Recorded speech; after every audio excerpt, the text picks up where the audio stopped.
最近在看 Bankless 的节目，他们邀请了 Bitwise 嘉宾叫 Matt Helgen， 说呢，他对2026年的加密货币的行情呢做了一个预测。下面呢，我就把他讲的一些精华片段呢，放出来，让大家从中体味一下他想表达什么，或者说将来的真正趋势是在哪里。听完之后呢，你脑子里大概会有一个整体的印象图啊，不会被一些主流媒体带着风向走，因为呢，他是真正接触 ETF 的人，他接触的这些大银行啊、大机构啊，对吧？每天开会要做什么动作，他肯定是非常清楚的。好，我们废话不多说，来听一下他是怎么说的啊。ETFs will purchase more than 100% of the new supply of Bitcoin, Ethereum, and Solana as institutional demand accelerates. I want to call out what is kind of a unique benchmark here. The broad strokes of this prediction is that ETF demand is increasing, but you guys benchmark it to the new issuance of the respective blockchains, the new mining rewards for Bitcoin, the new staking rewards for Ethereum and Solana. So I feel like there's two parts here. Talk about why you guys think that ETF demand accelerates, and then also why benchmark it to the new supply of each respective crypto asset. Yeah. So first on the why ETF demand accelerate, there are three real reasons. First is it always happens. So if you look at any ETF in history, and I was the CEO of ETF.com before I joined Bitwise, so this is like my old turf.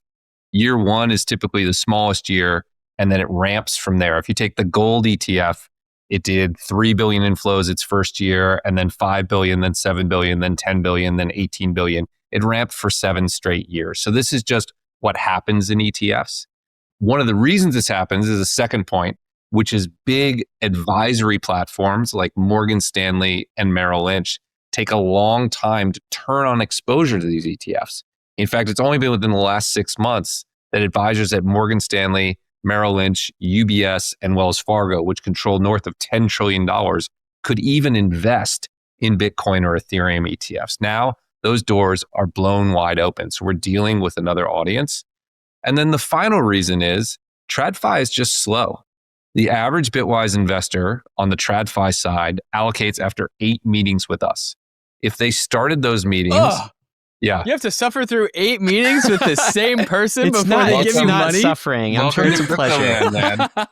Welcome to Crypto Land. But here's the thing. If you started those meetings when the Bitcoin ETF launched, January 2024, and you did them quarterly, guess what? Your 8th meeting was this quarter, right? Like we're just in the sweet spot of adoption. I know that's hard for people to, but we've been doing this at Bitwise for 8 years. So that's like a fair... I'm so glad you guys have been doing that. Yeah. 8 years feels like 100. But that is true. So look, I think ETF growth will go up. The comparison to the net new supply is because I'm a very simple person. Like crypto prices are set by supply and demand. You have one source of new supply, which is blockchain rewards or staking, etc. And then you have this novel source of incredible demand on ETFs. And if we look into 2026, you can be very precise. At current prices, the Bitcoin network will produce $15.1 billion worth of new Bitcoin. ETFs they'll end up doing about $23 or $24 billion this year in 2025. And we think that will go up in 2026. So they'll far surpass it. Ethereum's an even stronger story, actually the strongest of the big 3 assets.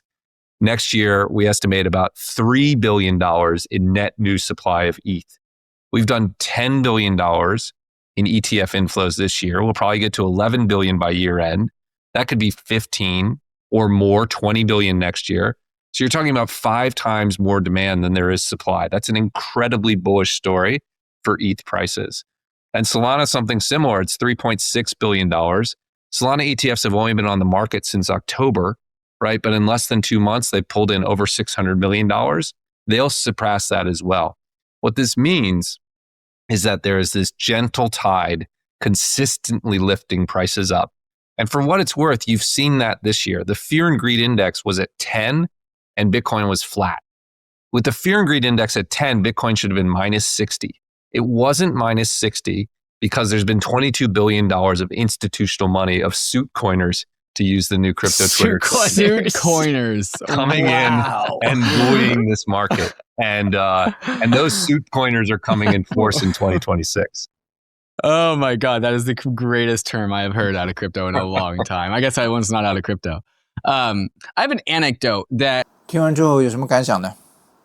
我总结一句就是：道路虽然曲折，但前途肯定是光明的。我们一起见证历史。